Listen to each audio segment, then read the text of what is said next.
Lawyer goes, lawyer comes. Kotoko appoint former GIG and now a lawyer. Former GIG student, now a lawyer, as the acting communication director. Board secretary no. Almost on HRI. Na on kasa. Mfama eye ekuo no kopem se ombe advertise na ombe nyamre ape obi a obetimi akasa e de makomasi asante kotoko enti bon pacho board chairman no board secretary na make kanasa ono na disia de 24 years se on hechiri na se ba ne se bi a se kotoko ne eye echitafo di nkoma na se football family di nkoma ono no ahechiri na chese bibia nso etimi anso akokama kama nti eno no kama se has story ne de Christopher Eni eno amone ne kasaye na information epekene se positive for no ena ma has for pressure because offer no dem eni no juicy pa nti se wa made a ene Nibosa couple ena afi so no Patrick Osem any you saved up on omu baako ena ye pick information say has in penifo no e bi amode adwuma be ma no say bia ono ebe coach e di ama Accra House of Folk tama mpacho tiwe complete the container project so I can have an office to meet my players. I don't want a situation whereby after training I'll have to wait in my car to meet the junior players. Director of football of Kumasi Asante Kotoko asked the board. Tama, latest information now. Or say, there's a project.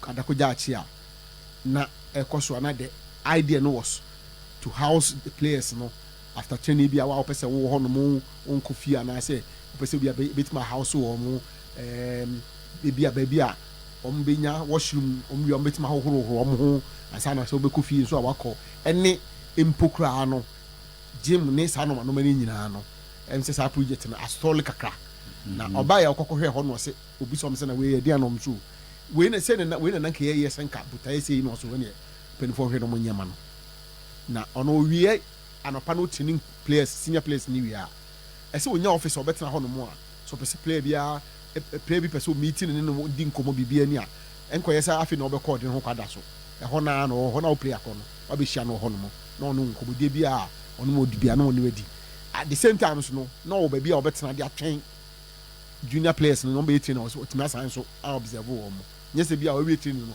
wote ne ka mu a kopem se anyimre nkra no so we ba answer nti no I say immediately no as soon as practicable omo complete container project no na untimi enso so enyusu entu eno so ye kakra eno so no enso timi aba tama actually me say free because of the container issue but for we catch no pay say these are some of the stories I like when the story be ya na so busy obi nyere no honkobo we mu na ya na ya mu de say this container thing became a big subject then ekoba say hia kura say there yes say baba no say obeba bi obetena ye na djuma enti no omo hwe no omo nye we kama na so first what I would like to know is this then a container abandonment any emphasis so not fit for purpose no buy and why is he now feel like akra oko baba ya and oko adakoja na manyan piezo also they want them to include the pitch adakoja acha na all say I think maybe I think Zach Beckham concerning how our training grounds on it here. But also our training grounds are for those who have not been there before. And your baby are ubitimi a hanging around for even 5 hours because of the state of the place. Akwa more of bars abesiwo, but don't car abesiwo.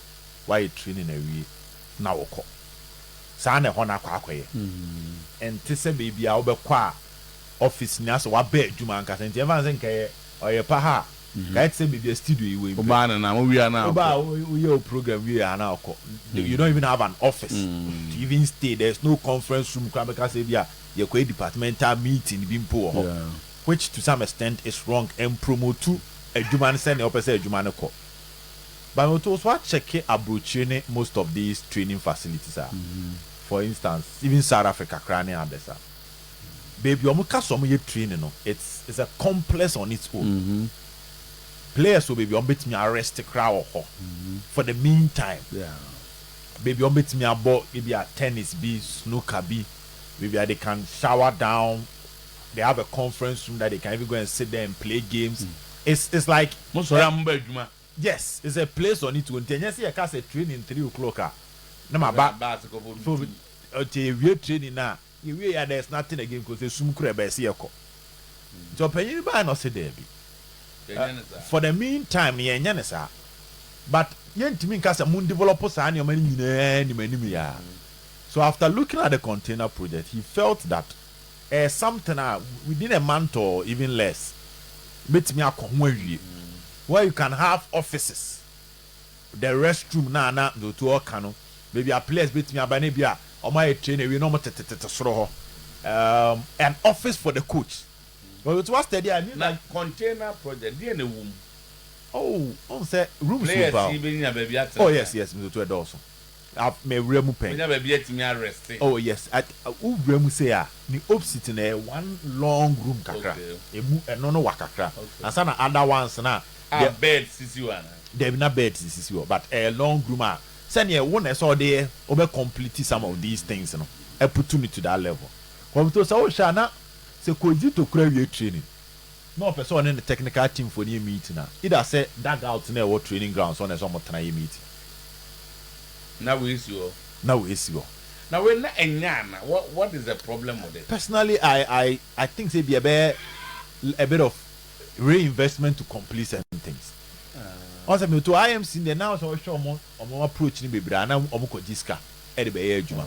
So if ABR I said, Mekai say, if I'm right, but your thing is, Mekai say, you two for an apple, you been a call. Yeah, I said, or Coca say at the end, and I want to be rapport. But officially, comment be and sell them free. Okay. But don't say because some can say or call no say never. You after I was there that day. Okay. Central we were inside that. Ebrani ura ohini brenya ne Isa Medu ebie dan na kire no ohona ankasa de yan ura ankasa ohwewie ya ogina o training grounds na eno ura move but say o kai say okoye be ka so say ehona a man for the say crewman we too but as in say official from Otumfo say maybe I'm a koye mani anje ho there was nothing like that from Yura but interpretation be ba so as a project in the book growth project in be crom person bet twice bim to na you see me bow only sure say there might have been a discussion confirming sans me by the reason why nothing happened to the project again go nan ka ya de an anything one say am da manya ne ade mo go bia me na da manya mo we na mo nya ade yi na enti asa na enye complementary to him bisa anam moton say I personally I'll struggle to believe that because they say era na ye wom no so kwa adakwaja achia ka project we ya and we are now moving to the next thing it had rooms now Omisa na na amount me we say 100% complete there but as you just see investment kakra senke support because as our project na circle back we be a gym and that was basically Kotoko's first gym in a very long time later gym kan so munji call baby a place in the one clubhouse one entina ade we ni ade to na senke eni kon kakra na nka e prepare chireme yeyi because these problems were still there coach be training a wie na e say bi an care mu se to kan ho e ho na coach ne player bi gina no mo din komo which is not supposed to be so you know na say na e ka Henrique of PSG. So ko pio PSG for the first 8 months now PSG for sports complex on and not here. That is how it should be. And for a coach of this magnitude, person obey train because he's supposed to take care of the youth team and the senior team. Or the youth team and senior team. And see about senior team training na wie bia no pa. Na youth team be area. Na me otoyi so tuka ekofie. Na time so wasaba. Okay. I mean, it doesn't make any sense. Okay. Whilst office was he will just be there, invite players who engage them, fix issues, then we move forward. And Timoto, memeti anyamo. There's a way so omunya homane. Also omunya. For himself and his players. Yes, and for the team itself, Moto. Okay. And you know, also share Dr. Kiki Sapon building now. It's and also they say I could say I 12 years old. Because Dr. Kiki Sapon 3 years, Lord Opokunti 3 years, Dr. Kwame first season 3 years. Nana Amponsa 3 years. And Sana IMC 3 years. The IMC Nana Amponsa Dr. Chi Lord Opokunti. And no quiet 12 years. In terms of to a dying swap tabro in 12 years. That's no so nano because there are issues structurally with the dino. Yes, there are structural issues. I remember that conversation, pa. And also no correct. I remember say and I said no so yes I remember say was an MTN project. Yeah. No, sir, that could just assassin. No, Nana Ponsa can say I remember I was part of the people. Nana or Sebo something. Okay. Yeah, I mean, on you so. And my son is okay. So many years ago, say Kotoko, and it must technical investing. The mom so move. Oh, okay. Nana. Because they were that jam do bekono. No too much. Oni papa. Na no say bu something. Do kwa ya na okoje me client adventure. Na no say bu ejeji mi do beko. Ewo adakuja achi ahimfie. Okay. That all. Okay. Say na me tia o ma bomu na me tia o. No too. Enti that rooms no. On the side foundation no. What's your foundation? Yeah. On a board chair. Trustees. Actually. Foundation for retired players no. On the dia asase mai kan da kuja ati asase anu obodi yebo nana di nana pia ebe Kotoko ne Kumasi ne Pole ne ade on sa Zak uzi obekobi won ha adwene but this is what is coming kwa lezo a we nsi there be actually di there be the rooms no manya details kakra almost say changing room, coaches office, gym, canteen, media room, press conference, medical room, which is for massage, and other rooms. Supporters liaison officer room, and 13 washrooms, and an building room. So for now only 3 and say a function out of the players no come to be kura. Yes, 3 for the team. Are there 13 no? 3 and a function, meaning. If can depart 10 at the same time, I just a 3 train, it be train. If they complete where they are, there's a coach's office, and your coach's office, a dressing room. Definitely, you need a dressing room. Senka players need free bars, Musia. I want to make a some monomaba. Omuya no masa ko change no bit me ahye ni fiata de no ko. Say yenye hwe. There be, I say Jani just see work akrama enoma bi, I say dan kra dem to Usina just so no better yes. So now they need to fix this, and there is a conference room for that. Although sometimes players need to look at the place. So many treatment rooms. Some they need to apply first aid kakra and sana say nipa na say a tam no dey ko ba bi a tam na ko. But nipa ni pra this be a your tam na dey ko si bas. But we need to find out why the whole thing was abandoned, because I'm struggling to understand. I would for all the because if a best service are purposes here Kenya, why would anybody leave it for these years? Yeah, I would want to believe maybe financial can be part. Maybe are the finances to complete it. Now there's way there. Na kaka clear. There's so say sika o de be no so sao for a club like Kotoko. Me ni ma de bia finishing. Finishing say anu kakra. Meba. Adiesuwe. Me nim damu die. But if you have 300,000 cedis. So was it to me ma de no come. Yeah. Na to Kotoko so it also come back to priority. Oh, Did you back when I sit down we see what? What do we see him? So too. It comes back to priority. Anyway. There are interesting times, and to their coach in the Kano. Their coach in the Kano. Kaiser Village. Kaiser Chiefs for me to move village. No, Rahwa. I don't need It's a different place altogether. Let's see how things will go. So okay. If the board meets me the next 1 month, me too. Or meet me the eye. And also, he talked about the pitch. Said, "Omo improve pitch ne kakra mfa ma no do to na ya hwe ho no so ya hwe so free obi free baby better ya hwe ho no so say wall project ne so koso. I think they will need to find a way of completing the wall project go to because say the place is open so anybody can come there, have access to the training grounds, which to some extent we to can pen papa mu a any kwan say yes sir. So what more information coming? Yeah. High sense ACs were donated. 12 the air condition 12 order that. How much go free? That story here actually say. Enough and I asked them to donate furniture. Once I didn't know, if it was the truth is that in terms of dancing, it was about 90% complete. The na car.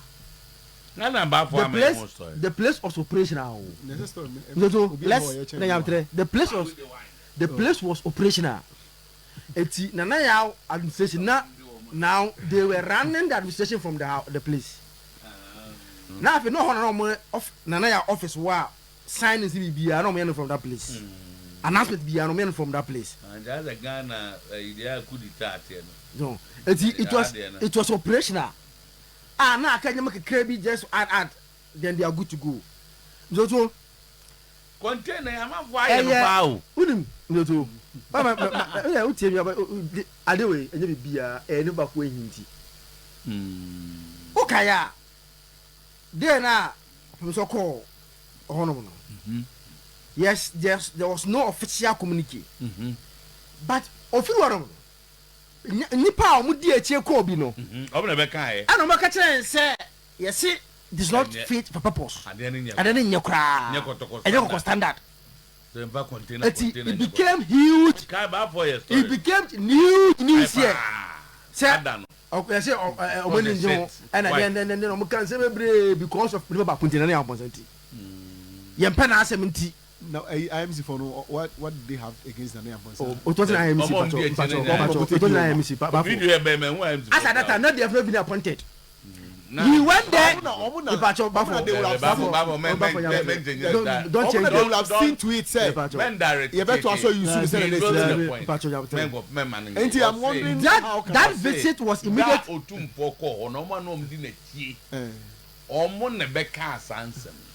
Sam na ye kan na am sikura omadwuma man. But on the ba use na me ba. Ensem na omo kan ye no all build ba. So they have patience and have patience and listen. This the visit was immediately after that. For the first time, yesterday you near King KOTOKO report. Okay. That day, me KOTOKO. Yes, it was after that day. No, I said they will visit the place and see how the then the visit, then they came. The atmosphere then. Yes. And I'm catching and say, yes, and your paper purpose. That was why I want to believe that it was abandoned.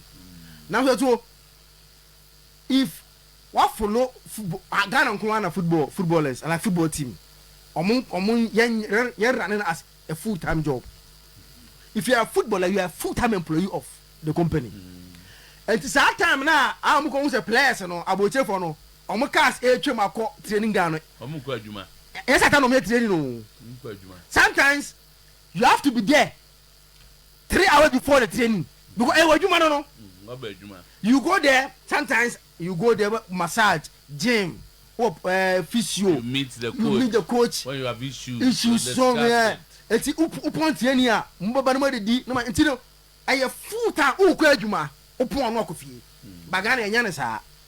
So this project, the idea was at least based on an hour more training. No, yet the Sadiano Bakroma say at least players will have a place to rest and sign the money. You buy a two and never buy a content because you know about going in terms of Papa Stanley, no, baby of free training. No, he understands. Say the papa no to no boss. Menzo. Na ompe abakosem fa container no. No amaye munye we ma me. Because they say no. Say the container no enye for nothing. And it has been abandoned all this while. The omumani hu and some wo ho ansa na wape baabi atena. Yes ah. Is omu pe edan mano. O baabi no akotena ma ye de o ka no. Ko kamia ese o we anim. And say the o ka so mbeso beka. Container asim bi o mbeso beka. Afo no te o za no. Another. It was assembly na na say Emeka no. Never ba ko pe hu ahinti. And I share the creative news and yeah. Okay, now my baba be na hari ban say. Say sa na tie de na nipa ba. Wo mom ko na MT phone kan ho. Na de na MT phone ba ye no. O ma meye sa adwuma yi. Oh, sir. It was based on the report na ba ye. From where? From say this. Na official. And na nipa bi na na e kan dia.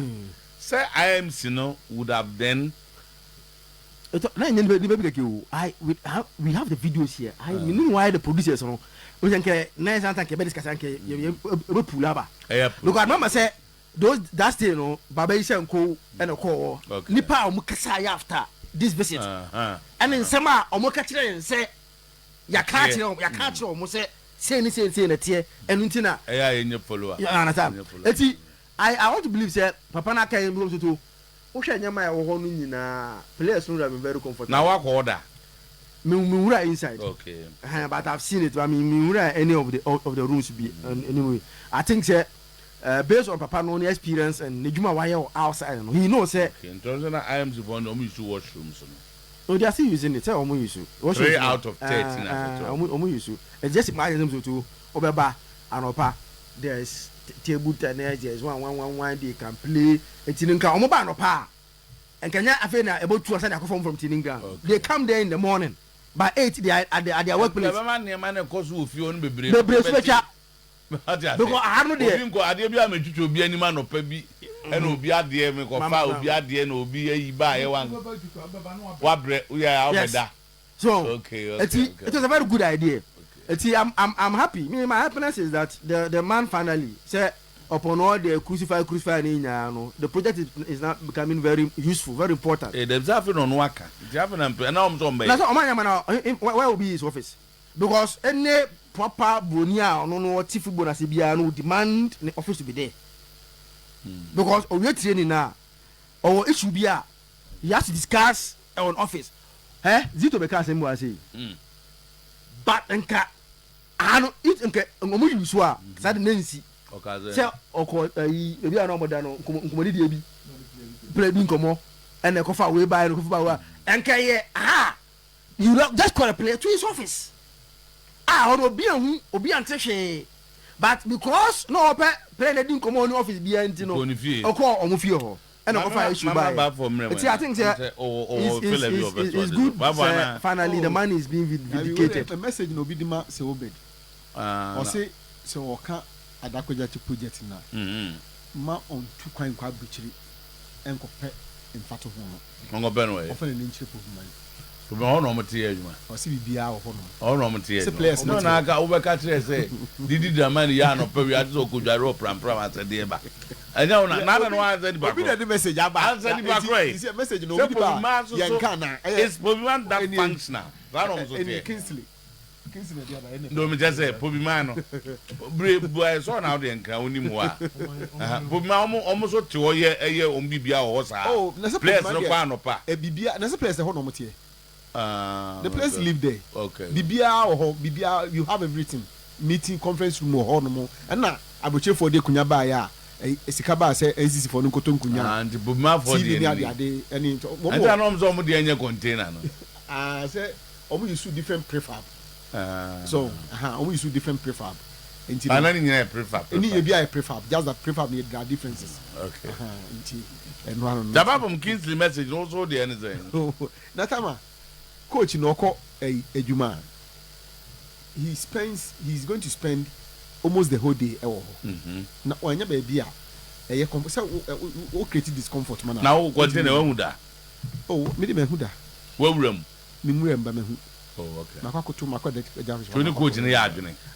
Any coach anywhere. Arsenal training grounds your frozen. The Arsenal training. It's a bibia or Conley say coach no office or honomo. Oko Azar training ground. Coach no ni office or honomo. Baby on if you are Timungu and our office or training grounds or Kohano pa. A honomo no yet tactical work ne a whole lot of things. It's normal is the proper thing to do. And you know, Sika Kotoko, Ediko share this project in say Intiminko waste. So it has to be put to use, and there are no two ways about that. Okay. Maybe with time, Nasi be on elevating, that is fine. But for the meantime, Nasi Kabia, Koto, and they board on those equations, say, yeah, if you go into recruitment, if you go into all other things. Okay, so, but I mean, let's correct it. That's not from the only. You're for the Arsenal training grounds. Okay. But so there's that kind of for sponsorship purposes, and on for the Super Reality. Okay. The Super Reality Training Center. Located at Corn. At Corn, yes. The Corn in one of the Super Reality. That's not the abro putting. Ora, also don't call the message be abantina na. What say? This is why I say the accompanying picture shows when we paid a courtesy call on Nana to say thank you. Yes, the container facility was operational until Nanaya Owusu's regime, Nanaya Wamponze's regime ended. No, if he gets to know the politics surrounding it, he may rethink his stand. Hey, on the coach, you know. I said so. Who am I? No, someone. A truck container, and which ya? I read them on Congress now. Baby, yeah, see ya. See, they're so good. That's it.